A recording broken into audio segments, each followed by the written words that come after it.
Question 12 देखिए, if the prime factorisation of 2500 is, हमें question के अंदर क्या दे रखा है, this is question 12, prime factorisation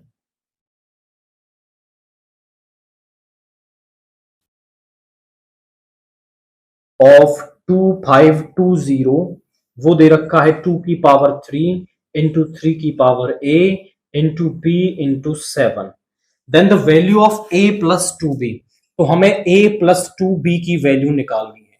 आप बोले सर a प्लस 2b की वैल्यू निकालना कोई टफ टास्क नहीं है, अगर मुझे a और b की वैल्यू पता चल जाए तो मैं a प्लस 2b की भी वैल्यू लिख सकता हूं। तो जरा चेक करिए, हमने पढ़ा है कि किसी भी नंबर, किसी भी कॉम्पोजिट नंबर के जो प्राइम फैक्टर्स हैं वो यूनिक होते हैं। Prime factorisation of any composite number is unique, वो एक ही होता है, दूसरा कोई प्राइम फैक्टराइजेशन उसका हो ही नहीं सकता है। यानी ये तो हमें क्वेश्चन में दे रखा है, एक हम भी इसका प्राइम फैक्टराइजेशन कर लेते हैं। जरा पहले 2 से करते हैं, 2 से 1 0, फिर 2 से करते हैं, फिर 2 से करते हैं, एंड अब इसको करते हैं 3 से, फिर 3 से करते हैं,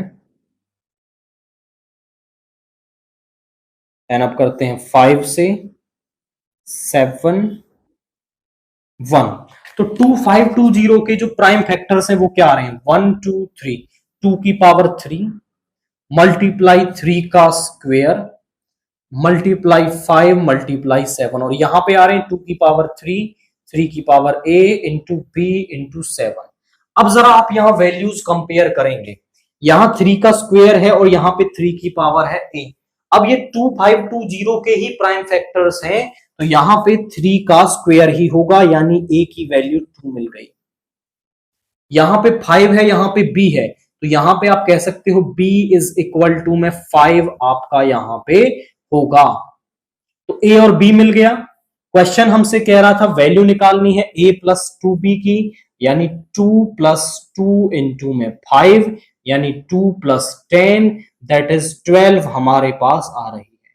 की फैक्टर, जो की पॉइंट है वो क्या है कि प्राइम फैक्टराइजेशन यूनिक होता है, आप उन्हें कंपेयर करके a और b की वैल्यू निकाल सकते हैं, और फिर यहाँ पे a प्लस 2b को भी आप इसके अंदर यहाँ पे लिख सकते हैं।